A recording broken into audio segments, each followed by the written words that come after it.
उधर उत्तर प्रदेश के रायबरेली में इलाज के दौरान एक लड़के की मौत होने पर बवाल हो गया। गुस्साए परिजनों ने उस अस्पताल में तोड़फोड़ कर दी और फिर सड़क जाम कर वहां हंगामा शुरू कर दिया। और उन लोगों ने अस्पताल और उसके डॉक्टर पर इलाज में लापरवाही बरतने का आरोप लगाया और पुलिस की मौजूदगी में अस्पताल के बाहर प्रदर्शन किया। परिजनों ने आरोप लगाया कि ऑपरेशन के बाद मरीज की हालत खराब होती चली गई, लेकिन किसी ने उस पर ध्यान नहीं दिया और हंगामे को बढ़ता देख अस्पताल के बाहर पुलिस की तैनाती बढ़ा दी गई। हंगामा कर रहे लोगों को समझाने के लिए वहां कई अधिकारी भी पहुंच गए। लेकिन इस केस में नया मोड़ तब आया जब परिजनों ने मामले को दबाने के लिए अस्पताल पर लालच देने का आरोप लगा दिया। उन्होंने प्रलोभन दिया पैसे का, जो सरासर गलत है। 5 लाख लेके काम खत्म करो। हंगामा कर रहे लोगों की शिकायत सुनने के बाद प्रशासन ने कड़ी कार्रवाई का भरोसा दिया।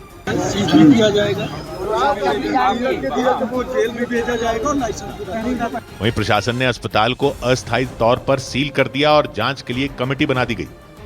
उधर मध्य प्रदेश के खरगोन में 2 लड़कों ने अपनी जान पर खेलकर नहर में डूब रही एक लड़की की जान बचाई। जानकारी के मुताबिक वो लड़के अपनी गाड़ी से वहां से गुजर रहे थे, तभी उन्होंने उस लड़की के चीखने चिल्लाने की आवाज सुनी और इसके बाद वो उस लड़की को बचाने में जुट गए। उनके पास रस्सी नहीं थी, ऐसे में उन्होंने अपने स्वेटर को बांधकर एक रस्सी बनाई। इसके बाद उनमें एक लड़का नहर में उतर गया, जबकि दूसरे लड़के ने स्वेटर से बनी उस रस्सी का एक छोर पकड़ लिया।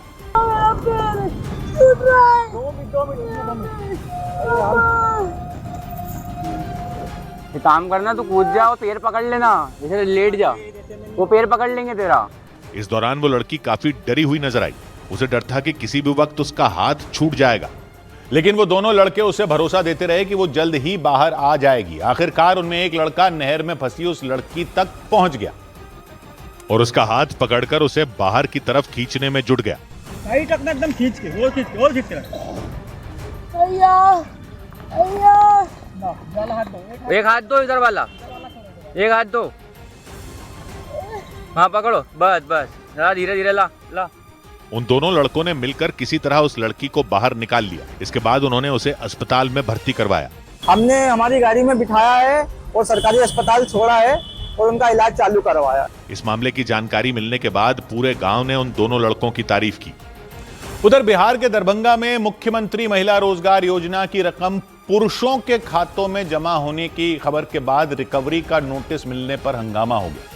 बताया गया कि बिहार विधानसभा चुनाव से पहले इस योजना के तहत जो 10-10 हजार रुपए की सहायता राशि दी गई थी, वो गलती से महिलाओं के बजाय कई पुरुषों के खाते में चली गई।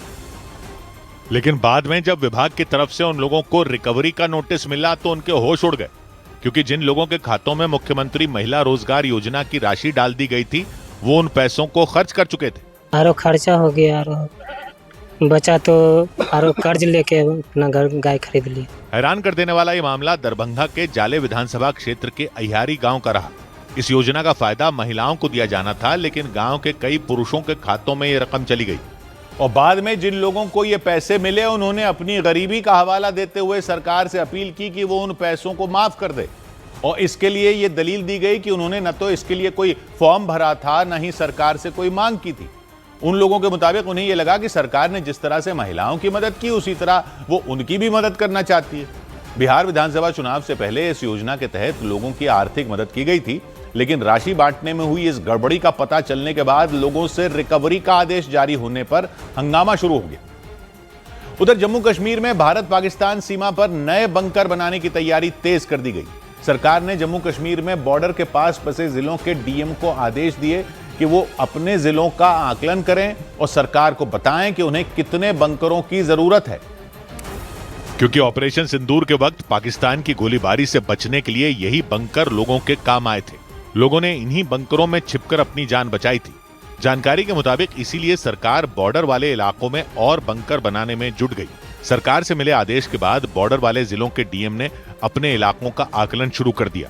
तहत वी हैव टू सी कि इंडिविजुअल बंकर्स की क्या रिक्वायरमेंट है, कम्युनिटी बंकर्स की क्या रिक्वायरमेंट है। डीएम ने अपने अपने इलाकों में बंकरों की जरूरत के हिसाब से लिस्ट तैयार कर ली और उस लिस्ट के हिसाब से बंकरों की संख्या और उनकी लोकेशन तय की जाएगी। नए बंकर बनाने के साथ ही पुराने बंकरों की मरम्मत का काम भी किया जाएगा, क्योंकि पिछले कुछ महीनों में हुई भारी बारिश में पुराने बंकरों की हालत काफी खराब हो गई। बंकर के अंदर जा रही हूँ, हालांकि हालत बहुत ज़्यादा ख़राब है। कोशिश करेंगे हम आपको दिखाने की कि बंकर की हालत किस तरीके से बाढ़ और बारिश से ख़राब हो चुकी है। बॉर्डर के पास बने आरएसपुरा सेक्टर के लोगों ने बताया कि उन्हें नए बंकरों की बहुत जरूरत है। हमें वहाँ बंकर की जरूरत है, जो भी बंकर हैं वो भी खराब पड़े हैं। ऑपरेशन सिंदूर के वक्त हुई गोलीबारी में सबसे ज्यादा नुकसान बॉर्डर के पास बसे इलाकों में ही हुआ था। इसी वजह से सरकार ने इन इलाकों में बंकरों की संख्या बढ़ाने का फैसला किया। इधर दिल्ली ब्लास्ट मामले में एनआईए ने जम्मू कश्मीर के शोपियां से एक व्यक्ति को गिरफ्तार कर लिया। दिल्ली में लाल किले के पास हुए ब्लास्ट मामले में एनआईए ने जम्मू कश्मीर के शोपियां से यासिर अहमद डार नाम के व्यक्ति को गिरफ्तार कर लिया। इस केस में यह 9वीं गिरफ्तारी है। एनआईए ने दावा किया कि यासिर दिल्ली में हुए आतंकी हमले में शामिल था और उसने आत्मघाती हमले की कसम खाई थी। दिल्ली पुलिस क्राइम ब्रांच ने नकली दवाइयां बनाने वाली एक फैक्ट्री का भंडाफोड़ करने का दावा किया। पुलिस के मुताबिक छापेमारी के दौरान वहां बड़ी तादाद में नकली दवाइयां मिली। नोएडा पुलिस ने एक अंतर्राष्ट्रीय साइबर गिरोह से जुड़े मुख्य आरोपी को हरियाणा के रोहतक से गिरफ्तार कर लिया। आरोप लगा कि उसने देश भर में शेयर मार्केट में निवेश के नाम पर 35 करोड़ रुपए से ज्यादा की ठगी की थी। बताया गया कि आरोपी का कनेक्शन चीन के साइबर ठगों से है। इधर उत्तर प्रदेश के सोनभद्र में बिजली का बिल बकाया होने पर कनेक्शन काटने पहुंची टीम का लोगों ने विरोध किया। वहां रहने वाले लोगों ने आरोप लगाया कि बिजली विभाग के कर्मचारियों ने कनेक्शन काटने के साथ तार के कई टुकड़े कर दिए और उनमें कुछ महिलाएं अपने हाथों में केबल लेकर दिखाती नजर आईं।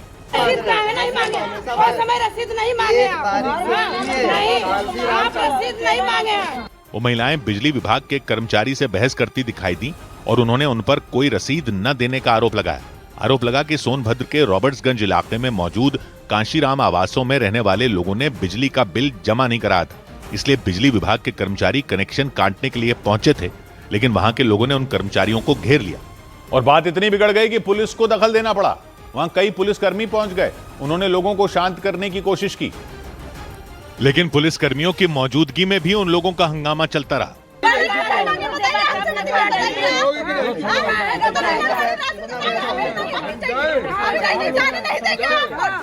कुछ महिलाएं तो बिजली विभाग के कर्मचारी के सामने बार बार सवाल उठाती नजर आईं। इस दौरान पुलिस कर्मियों ने समझाते दिखाई दिए। वहां रहने वाले लोगों ने आरोप लगाया कि बिजली विभाग के कर्मचारियों ने करीब 100 मकानों की बिजली काट दी। ऐसे में उन्होंने प्रशासन से तुरंत बिजली का कनेक्शन जोड़ने की मांग की। हम लोग असमर्थ है सर, इतना बिल नहीं दे पाएंगे। वहां पुलिस के हस्तक्षेप के बाद बिजली विभाग के कर्मचारियों ने उन लोगों को दोबारा कनेक्शन जोड़ने का आश्वासन दिया और इसके बाद उनका हंगामा शांत हुआ। उधर हैदराबाद में एक गाने की लॉन्चिंग के लिए पहुंची अभिनेत्री निधि अग्रवाल को भीड़ ने घेर लिया। निधि अग्रवाल और अभिनेता प्रभास की एक फिल्म आने वाली है। उस फिल्म के एक गाने की लॉन्चिंग के लिए हैदराबाद के लुलु मॉल में कार्यक्रम रखा गया था, लेकिन कार्यक्रम खत्म होने के बाद जब निधि अग्रवाल बाहर निकली तो भीड़ ने उन्हें घेर लिया। उनके लिए आगे बढ़ना तक मुश्किल हो गया। भारी सिक्योरिटी होने के बाद भी लोग उनके काफी नजदीक आ गए। इसकी वजह से वो सहम गई। निधि अग्रवाल मॉल से निकलकर अपनी गाड़ी में बैठने जा रही थी, लेकिन लोगों ने उनकी गाड़ी को चारों तरफ से घेर लिया। इसके बाद न तो उनकी गाड़ी आगे बढ़ पाई और न ही निधि अग्रवाल खुद अपनी गाड़ी तक पहुंच पाई।